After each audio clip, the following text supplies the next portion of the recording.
minutes. Thank you, Mr. Chairman, for holding this hearing today, and I want to thank our committee witnesses for being here.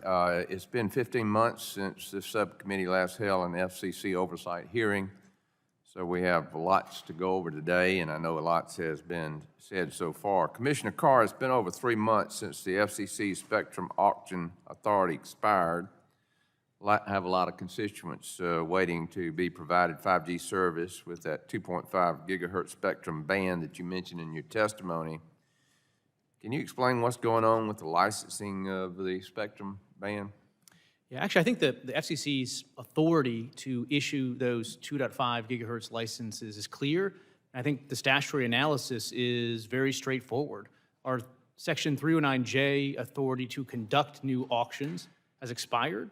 Our Section 309A authority to issue licenses, including licenses won at previous auctions, has not expired. In fact, if you look at the FCC decision to issue licenses won at auctions, we cite our 309A authority, which again is continuing, not our 309J authority. In fact, there's a very similar case, basically directly on point, a 2003 case, Ranger Cellular, where our then lottery authority expired, including language that said shall issue, but our 309A authority continued, and the FCC issued those licenses. Our general counsel went to the DC Circuit and said effectively it doesn't make any sense to read that the statute having to do with our then lottery authority having expired prevented us from issuing licenses. And so this is why I think you saw 4 FCC general counsels write a letter from various administrations saying that we can move forward with our licensing of that spectrum. I'm a former general counsel, so maybe there's 5 now that agree with that view. And if we did so, it would effectively light up spectrum for 50 million Americans. And in many cases, this is spectrum and that the radios, the antennas are already up there. So the flip of a switch, we can bring 50 million Americans across the digital divide or get them better service. I think that's something that we should take right now. So let me understand, how do we get that done? And how do we have a sense of urgency about getting this done? How do we fix this? Would require an action by the commission. It's one that I support, but I let my colleagues sort of speak for their views. Okay. Is it possible for the United States to lead the world in 5G and 6G if we do not have a robust mid-band spectrum pipeline and like the major economies that we compete with? We have to make more progress on mid-band. When I first started the commission the first 4 years, we moved a lot of mid-band spectrum out the door. We need to sort of double down and get back on moving mid-band spectrum at the same pace that we did there. I put forward some ideas on how we could do that. I have a spectrum calendar out there, including some mid-bands. We need to move a little faster on that.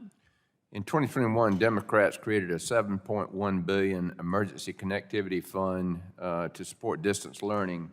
Is there still a need for this fund given schools have returned to in-person instruction and the E-rate program is already in place? Well, most directly, we still have a lot of funding left over, my understanding, in ECF at the moment. So is that funding still needed, or should it be clawed back? Well, fundamentally, we should take a broader relook at all of these programs, including, to your point, the move back to school and see what continues to be necessary. But ECF right now is ongoing because the funding remains. Chair Rosenworcel, why hasn't the FCC implemented the Inspector General's recommendation to request the last 4 digits of an applicant's Social Security number as a fraud prevention tool? Well, we invite any applicant for the ACP to put in their Social Security number information, but as you might know, when Congress passed the bipartisan infrastructure law, it also made eligible for the ACP households with a student on the free and reduced lunch program and the Women, Infants, and Children program. Both of those programs do not require a Social Security number. So what we've done in the alternative is say, well, you've got to prove that you are who you say you are. So you can submit, for instance, a military ID or a passport or something like that in the alternative. So the ACP applicants should provide the last 4 digits of their Social Security number?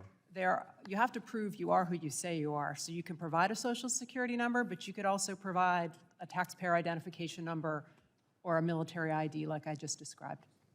Okay, well, good. I've got a couple more questions. I will submit those, but I'm out of time, so I'll yield back. Mr. I have